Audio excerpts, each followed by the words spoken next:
Esserci sempre è il motto della polizia in occasione della festa per i 174 anni dalla fondazione, e a Padova la scelta è stata quella di evitare luoghi istituzionali e festeggiare in Piazzale Cuoco, il cuore del quartiere Guizza, in mezzo alla gente. Lì, a due passi, in via Pindemonte, i NOX, corpo speciale della polizia, liberarono nel 1982 il generale statunitense Dozier, tenuto prigioniero in un appartamento dalle Brigate Rosse. Il nostro motto è esserci sempre e quindi abbiamo deciso di venire qui alla Guizza, a Piazzale Cuoco, per testimoniare la nostra presenza, il nostro motto e per dimostrare ulteriormente il nostro spirito di servizio a favore delle comunità del territorio. Una provincia impegnativa per la polizia, quella di Padova, la prima del Triveneto per numero di residenti, oltre 900.000, e quella più densamente popolata, a cui vanno aggiunti 80.000 studenti e 41.000 stranieri, oltre ai turisti 2 milioni nel 2025. Questi numeri hanno portato a 64.000 chiamate al 113 l'anno scorso. Noi dobbiamo sapere ascoltare il territorio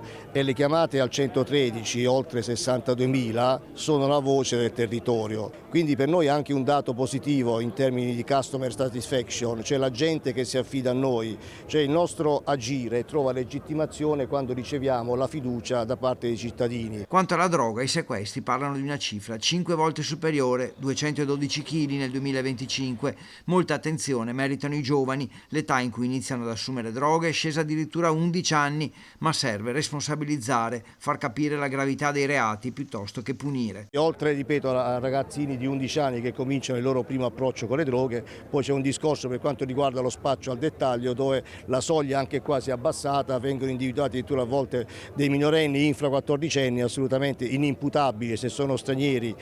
non collocabili in un CPR per l'appunto, quindi un affinamento anche in strada dove, attenzione, però i minori non sono sfruttati, ma anche qua sono consapevoli, perché in più occasioni abbiamo arrestato dei pusher di 15-16 anni con ancora 20 dosi di cocaina da spacciare e 3.000 euro in contanti in tasca. Ci sono poi 37.000 passaporti e 107.000 permessi di soggiorno rilasciati, e ancora le truffe agli anziani e la violenza contro le donne, che rientrano nella cultura del rispetto per il prossimo.